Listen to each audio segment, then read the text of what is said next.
제가 7가지 장면 내지는 시기별 그 일정으로 조국혁신당이 창당되고 이번 선거를 치르기까지 과정을 그냥 간략하게 개략적으로 이렇게 소개해 드릴까 하는데요.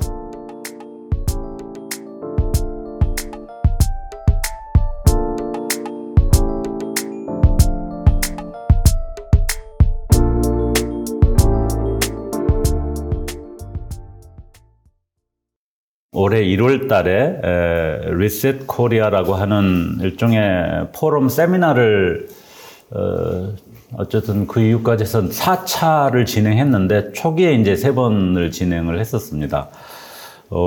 이때가 2024년 1월인데 제가 23년 연말에 조 대표를 만나서 이런 좀 작업들을 좀 해보고 싶다. 특히 이제 대한민국이 안고 있는 중요한 정책적 난제들, 국정 과제들 이런 부분들을 좀 정리하고 비전들을 좀 만들어 나가는 작업을 하고 싶다. 근데 이제 저는 사실은 우리 이상호 교수님도 참여하고 있습니다만은 대전환 포럼이라고 그래서 거의 유사한 문제의식, 대한민국이 안고 있는 예를 들면은 저출산 문제라든지 양극화 문제라든지 또 기후 문제, 지방 소멸 문제 이런 우리 국가가 안고 있는 핵심적인 난제들, 왜 여러 역대 정부를 거쳐서 중요하다고 생각하고 재정도 굉장히 많이 투여하고 하는데 왜 진전이 안 되는가, 어떻게 그 문제를 풀어야 되는가, 이런 부분들을 좀 저희도 무슨 답을 가지고 있는 건 아닙니다만은 문제의 구조도 굉장히 복합적이고 해법도 굉장히 다양한 접근들이 필요한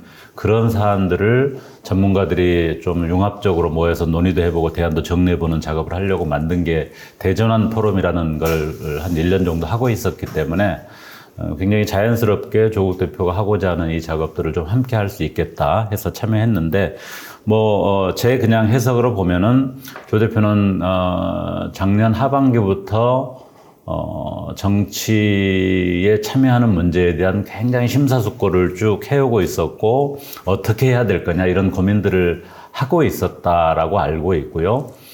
다만 요 논의를 할 시기에는 창당이나 정치적 본인의 어떤 선거 참여 이런 부분들을 확정하지 못한 상태에서 여러 가지 고민 과정에서 이런 어떤 정책적인 준비나 논의들 이런 것들도 굉장히 중요하고 이런 걸 통해서 또 기여할 바가 있지 않을까 이런 문제의식을 가지고 준비를 하는 그런 논의였습니다. 어쨌든 여기에 이제 3번의 주제를 기획도 함께 하고 그 중에 주제 중에 하나는 요 3번째 주제는 이 리셋 코리아라고 하는 조국 대표가 주도적으로 하고 있는 요 모임하고 제가 하고 있는 대전환 포럼이 공동 주최를 해가지고 기후변화 문제나 의료개혁 문제 또 언론 문제, 교육 문제 이런 4주제를 그때 다뤘던 걸로 기억을 합니다. 요게 이제 2024년 1월이고요.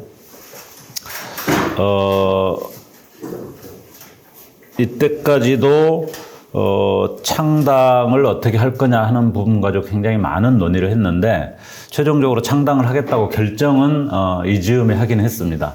이런 리셋코리를 하는 것과 동시에 창당 결정을 했는데 그 시기에는 아직 비례 선거 제도에 대해서 민주당이 계속 고심을 했잖아요. 이재명 대표가 최종적으로 결정한 게 2월 초입니다. 2월 5일 날 이재명 대표가 연동형을 유지하겠다고 결정했는데 그런 논의 와중에도 연동형 제도를 하든 아니면 병립형으로 회귀를 하든 간에 상관없이 창당을 해서 이 과정에 뛰어들겠다라고 하는 결정은 조국 대표가 그 전에 사전에 한 셈입니다.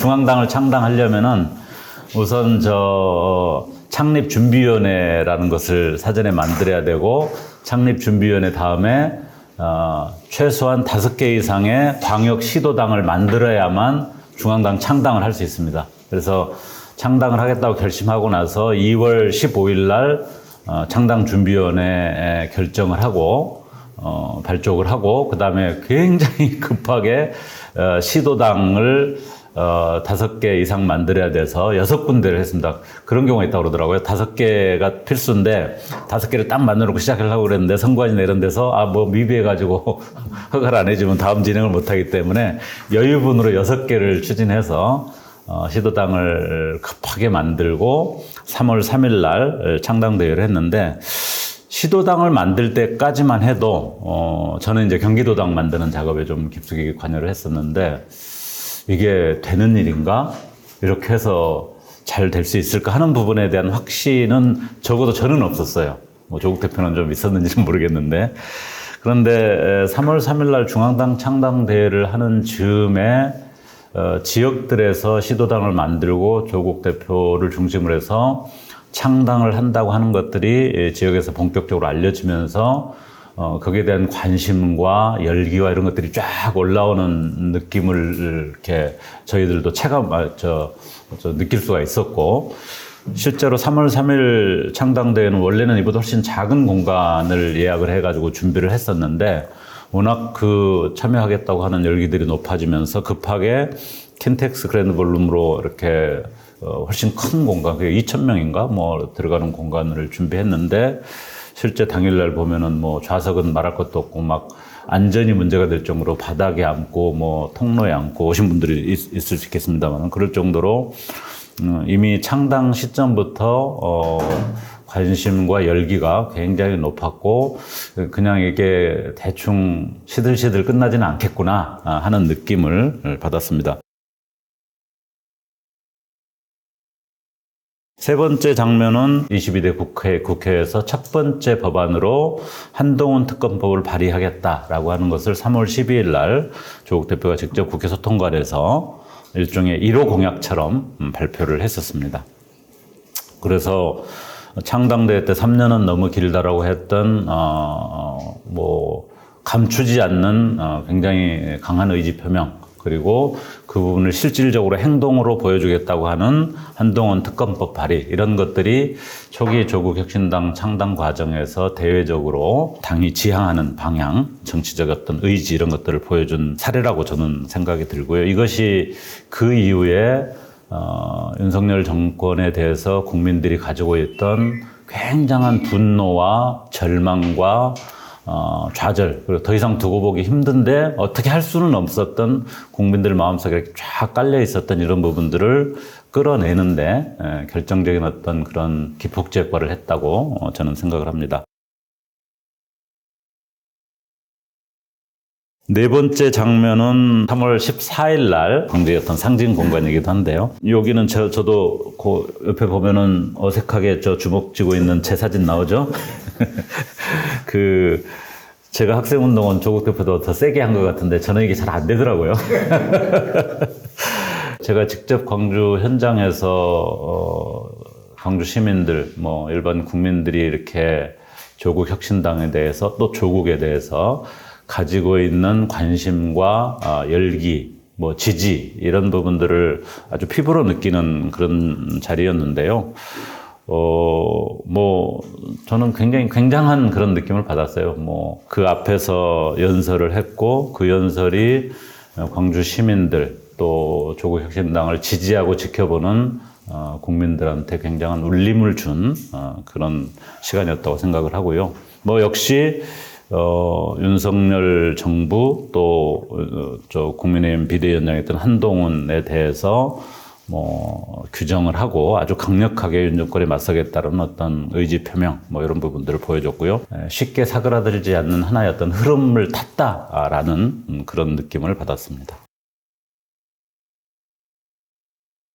3월 21일 부산 진구 서면에서 했던 부산 연설인데, 너희들을 쫄았제나 저는 부산 사람이라서 흉내 잘 못 내겠는데 이제 고마 치하라 마 이런 부산 사투리를 가지고 조국 대표가 일종의 의지 표명을 한 부분들이 굉장한 대중적 어필을 했다고 할까요? 어떤 정책이나 이런 것보다도 사람들한테 확 다가가고, 그냥 조국 하면은 굉장한 엘리트, 멀리 있었던 사람으로 이렇게 느꼈을 수 있는 사람들한테 어떻게 보면은 우리 가까이에 있는 대중 정치인의 어떤 모습을 새롭게 발견하게 만드는 굉장한 그런 상징적인 장면이었다고 보는데, 조 대표가 그냥 한 건 아닐 것 같고, 나름 그런 기대도 가지고 한 게 아닐까, 저는 그렇게 해석을 하고 있습니다.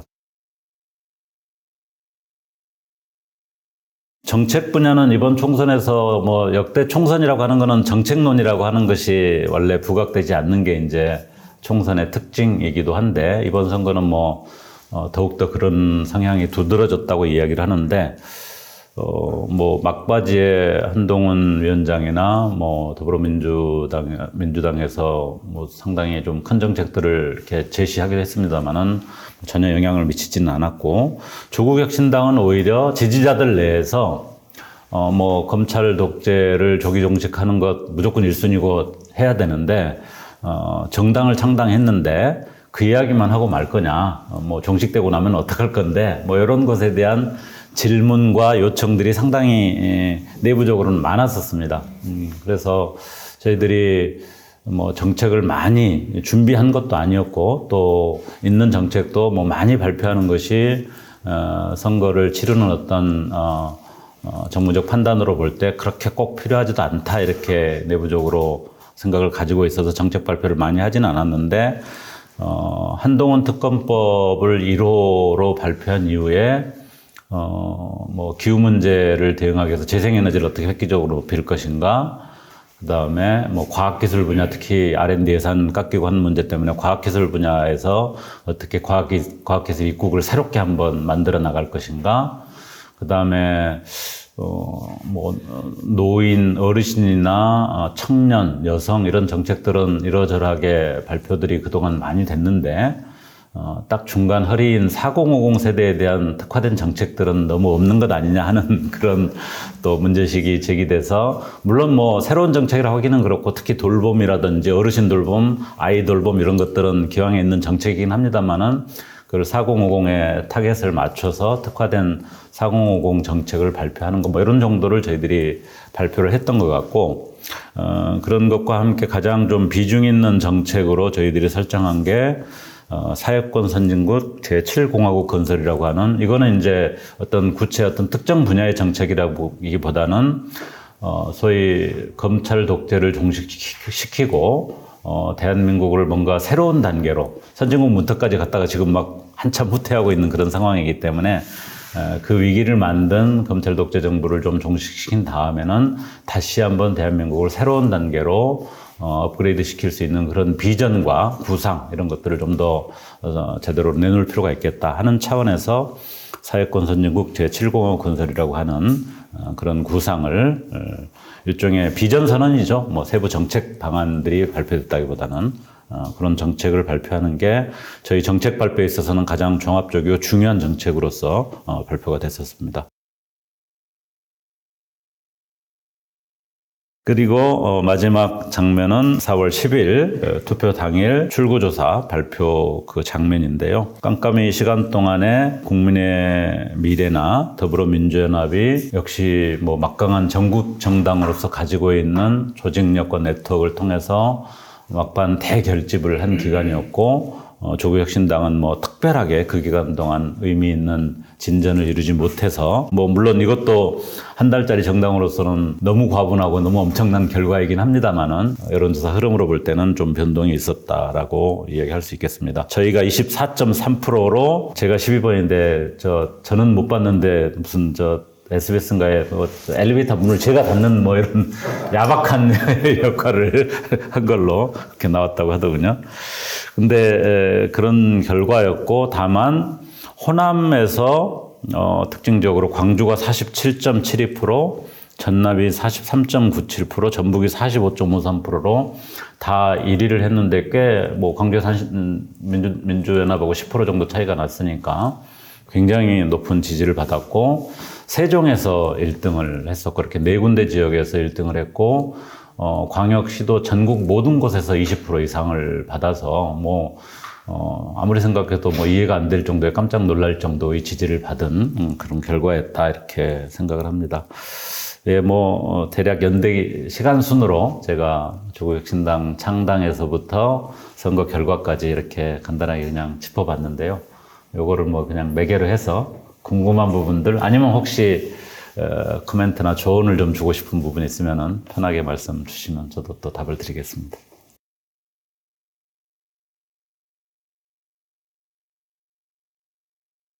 교섭단체를 구성하는 문제가 굉장히 중요하긴 한데요. 저희들도 여러 측면에서 가장 중요한 과제 중에 하나라고 생각은 하고 있습니다만은 뭐 우리의 의지만으로 또 되는 문제가 아니고, 한편으로는 지난 선거 과정에서 민주당이 교섭단체 기준을 완화하겠다라고 하는 정치개혁 방안을 공약으로 발표를 했었죠. 그러니까 약속을 한 거죠. 저희로서는 그게 지켜지는 게 가장 좋겠다 이렇게 생각을 하고 있고요.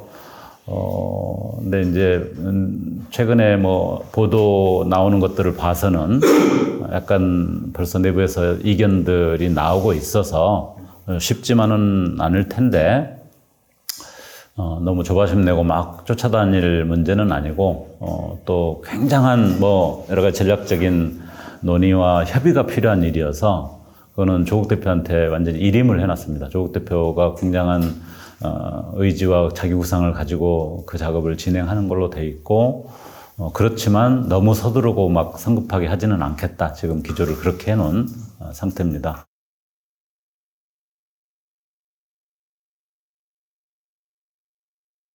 저는 공약 발표를 이미 직접 하기도 했었습니다만은, 기후 문제 관련해서 최우선 과제는 재생에너지를 빠르게 확대하는 거라고 생각합니다. 뭐 여러 가지 논의가 있지만, 기후 문제를 해결하기 위해서도 그렇고, 우리나라가 지금 안고 있는 산업 통상 문제에 잘 대응하기 위해서도 그렇고, 재생에너지를 어떻게 하면은 빠르게 확충할 것인가라는 게 숙제인데, 결국은 태양광 풍력을 열심히 건설해서 생산을 해야 되는 것이기 때문에 가장 걸림돌이 되고 있는 인허가 문제를 좀 획기적으로 해소할 수 있는 태양광 풍력 발전 특별법을 1호 법안으로 저는 생각하고 있습니다. 뭐 21대도 유사한 법안들이 나와 있기도 하고 있는데 지금 진전이 안 되고 아직 확보가 안 돼 있어서 21대 안에는 그게 좀 되기는 쉽지 않다고 보고, 22대 저뿐만 아니라 이번에 또 기후 에너지 쪽 좋은 전문가들이 민주당에도 여러 분 참여하셨고, 그래서 또 기후 문제는 정당뿐만 아니라 밖에서 굉장히 열심히 운동하고 있는 뭐 청년에서부터 노년까지 조직이, 그런 조직이 없잖아요. 그래서 그 힘들을 좀 함께 모아가지고 일종의 기후 정치 세력화라고 할까? 뭐 이런 힘을 좀 만들어서 가야 될 것 같은데, 문제는 사실은 우리나라 대통령제에서는 중요 정책들은 대통령과 행정부가 움직이지 않으면 국회만으로 할 수 있는 부분들은 너무 제한적이잖아요. 이번에 민주당에서 보니까 뭐 촉구만 할 게 아니라 국회에서 그냥 아예 결정해서 갈 수 있는 것도 좀 하자, 이게 이재명 대표가 그런 언급도 하셨는데 얼마나 답답하면 그러시겠어요? 그럼에도 불구하고 너무 제한적이어서 이 정권 하에서는 진전이 쉽지는 않다고 생각합니다만은, 문재인 정부를 되돌아가 보면은 문재인 정부 때도 쉽지 않았잖아요. 그 이야기는 좋은 정책에 대한 준비도 필요하지만 사회적 여론과 이 국민적 관심, 공론 이런 것들을 모아내는 작업이 충분하지 않으면, 정권이 의지가 있다 하더라도 야당 반대하고 언론에서 지적하고 국민들 시큰둥하고 그러면은 진전이 안 되거든요. 그러니까 그런 작업들을 이라도 우선은 충실하게 해서 좀 조기종식 되면 더 빨리 할 수 있고, 안 되면 다음 정권에서도 할 수 있는 그런 작업들을 해야 된다고 생각합니다. 어쨌든 저는 1호 법안을 그걸로 생각하고 있습니다.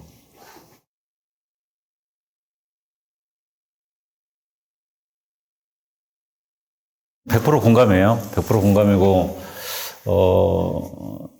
좀 정책의 지속성도 매우 중요하고, 그 다음에 저는 이제 막 혼자 그런 생각을 좀 해보는데, 우리나라가 굉장히 놀라울 정도로 빠른 속도로 발전하고 성과를 냈잖아요.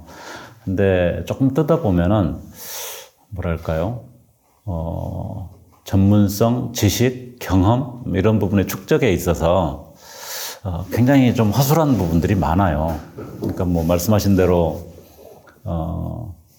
앞으로 탄소 중립이라고 하는 시대적 흐름 속에서 전력 또는 에너지라고 하는 것이 수요 측면에서 또 구성 측면에서 어떻게 갈 거냐, 이거를 사실은 제대로 예측해내고 그거를 현실화할 수 있는 로드맵을 정교하게 만들어내고, 그다음에 그게 흔들리지 않고 정권이 바뀌더라도 적어도 그 부분은 일관성 있게 쭉 가야지만 이게 해결이 가능한 건데 어느 것 하나 지금 충실하지가 않거든요. 뭐 예측하는 능력도 떨어지고 그거를 제대로 구현할 수 있는 뭐 정책 기반과 사회적인 어떤 설득력도 떨어지고 또 정치적 이유로 인해서 너무 흔들리고 그래서 뭐 사실은 나라가 위험하죠, 사실은. 점점점 그런 부분에 있어서 여기까지는 왔는데 여기서 한 단계 더 높은 수준의 국가로 가는 데 있어서 이 역량이 저는 상당히 부족하다고 봐서 그거는 뭐 어쩔 수 없는 한계이기도 하지만 또 성숙한 정치 문화나 국민들의 어떤 에너지 또 의지의 결집 그건 뭐 굉장히 좀 훌륭한 지도자도 필요한 거예요. 그래서 그런 걸 잘 모아내서 이거를 좀 한 단계만 넘어서면은 우리나라가 가지고 있는 잠재력이나 국민들의 어떤 그 역량으로 보면은 넘어설 수 있을 것 같은데 계속 그 단계에서 지금 기우뚱기우뚱하고 지금 막 한참 뒤로 가고 이렇거든요. 그래서 뭐 저는 말씀하신 거 아주 100% 공감이고 예를 들면은 전기 정책에 있어서는 그래서 산자부 정도한테 그냥 한전한테 맡겨놓는 정도가 아니라 전기위원회 같은 경우를 좀 독립적인 위원회로 만들어서 전력 가격 문제도 그렇고 전기 수급에 관한 로드맵을 준비하고 결정하는 것도 그렇고 조금은 지금 어쨌든 뭡니까 한원 같이 뭐 그게 꼭 정확하게 잘하는지는 제가 판단할 능력은 없습니다만은 뭐 이렇게 휘둘리지 않고 일관성 있게 쭉 그래도 가잖아요. 에너지 분야도 좀 그런 게 필요한 게 아닌가 그런 생각이 들어서 그런 논의들도 꽤 있다는 점을 말씀드리고 저도 거기에 좀 굉장히 좀 공감하는 바가 있다는 생각 말씀을 드립니다.